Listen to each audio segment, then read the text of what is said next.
Hello friends, അപ്പം നമുക്ക് ഇങ്ങനെ സൂപ്പർ ടേസ്റ്റിയായില്ല മീൻ കറി വെക്കാൻ നോക്കിയാലോ ഫ്രണ്ട്സ്. അയല കറി വെക്കാനായി 300 ഗ്രാം അയിലയാണ് എടുത്തിരിക്കുന്നത്. ഇത് നല്ലപോലെ കഴുകി വൃത്തിയാക്കി കട്ട് ചെയ്തെടുത്തിട്ടുണ്ട്. അതിലേക്കായി നാളികേരത്തിൻ്റെ 1/4 പാല് 1/4 കപ്പും 2/2 പാല് 2.5 കപ്പും എടുത്തിട്ടുണ്ട്. പിന്നെ അതിലേക്ക് ഇത്രയും ചെറിയ ഉള്ളി കട്ട് ചെയ്തെടുക്കണം.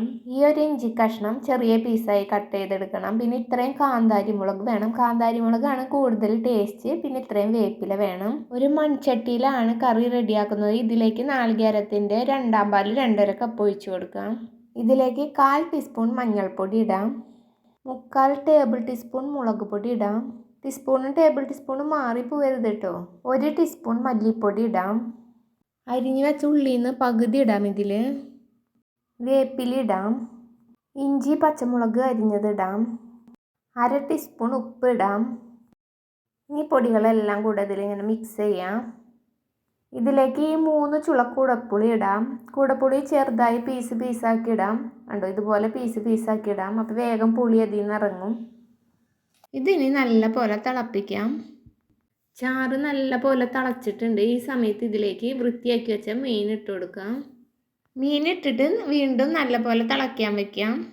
കറി നല്ല പോലെ തിളച്ചിട്ടുണ്ട്. ഇത് ഇനി ഇതുപോലെ ഇങ്ങനെ എടുത്തിട്ട് ഇങ്ങനെ ചുറ്റിച്ച് വെക്കാം. സ്പൂൺ കൊണ്ട് ഇളക്കി കഴിഞ്ഞാൽ മീൻ ഉടഞ്ഞു പോകാൻ സാധ്യതയുണ്ട്. അതുകൊണ്ട് ഇതുപോലെ കൈ കൊണ്ട് തന്നെ ചുറ്റിച്ച് വെക്കാം. ഇത് 1 മിനിറ്റും കൂടെ തിളയ്ക്കാൻ വെക്കാം. കറി നല്ല പോലെ തിളച്ച് മീനൊക്കെ വെന്തിട്ടുണ്ട്. ഈ സമയത്ത് നാളികേരത്തിൻ്റെ 1/4 പാല് 1/4 കപ്പ് ഒഴിച്ചു കൊടുക്കാം. ഈ സമയത്ത് ഇതിലേക്ക് 1/4 ടീസ്പൂൺ ഉലുവാപ്പൊടി ഇടാം. അതിനുശേഷം വീണ്ടും ഇതുപോലെ ഒന്ന് ചുറ്റിച്ച് വെക്കാം. 1/4 പാൽ ഒഴിച്ചിട്ട് ഇത് മീഡിയം ഫ്ലെയിമിൽ വെച്ച് എല്ലാവിടെയും നല്ലപോലെ ഒന്ന് തിളയ്ക്കണം. ഹൈ ഫ്ലെയിമിൽ വെക്കരുത്, മീഡിയം ഫ്ലെയിമിൽ തന്നെ വെക്കണം. 1/4 പാൽ ഒഴിച്ചിട്ട് ഇതുപോലെ നല്ലപോലെ എല്ലാവിടെയും ഒന്ന് തിളയ്ക്കുക. ഇനി ഫ്ലെയിം ഓഫ് ചെയ്യാം. ഇനി ഇതിലേക്ക് ഉള്ളി കാച്ചാം. അതിനായി ഒരു ചട്ടി വെച്ചിട്ടുണ്ട്. ഇതിലേക്ക് 1 ടേബിൾ ടീസ്പൂൺ വെളിച്ചെണ്ണ ഒഴിക്കാം. 1 പിഞ്ച് ഉലുവ ഇടാം. ഉലുവ പൊട്ടിയതിന് ശേഷം ഇതിലേക്ക് കട്ട് ചെയ്ത് വെച്ച ഉള്ളി ഇടാം.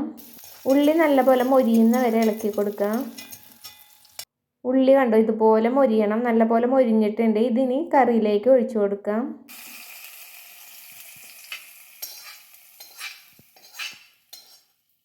ഉള്ളി കാച്ചി ഒഴിച്ചതിന് ശേഷം ഇതുപോലെ ഒന്ന് പരത്തി വയ്ക്കുക. നമ്മൾ സെർവ് ചെയ്യാൻ കറി എടുക്കുന്ന സമയത്ത് മാത്രം ഇത് മിക്സ് ചെയ്തിട്ട് എടുത്താൽ മതി. വളരെ എളുപ്പത്തിൽ പെട്ടെന്ന് റെഡി ആവുന്ന കറിയാണ്. അപ്പോൾ ഇതുപോലെ ഇലക്കറി എല്ലാവരും ട്രൈ ചെയ്ത് നോക്കുക.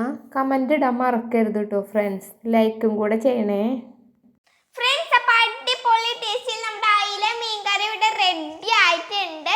ഇതെല്ലാവരും ട്രൈ ചെയ്ത് നോക്കാം. ട്രൈ ചെയ്ത് നോക്കിയിട്ട് അഭിപ്രായങ്ങൾ കമൻറ്റ് ബോക്സിൽ ഇടണേ. പിന്നെ ഞങ്ങളുടെ ചാനൽ സബ്സ്ക്രൈബ് ചെയ്യാത്തവരാണെങ്കിൽ ഒന്ന് സബ്സ്ക്രൈബ് ചെയ്യുക. അടുത്തുള്ള ബെൽ ബട്ടൺ ക്ലിക്ക് ചെയ്യാൻ മറക്കരുത്. ലൈക്ക് ചെയ്യണം കേട്ടോ ഫ്രണ്ട്സ്. Okay, by.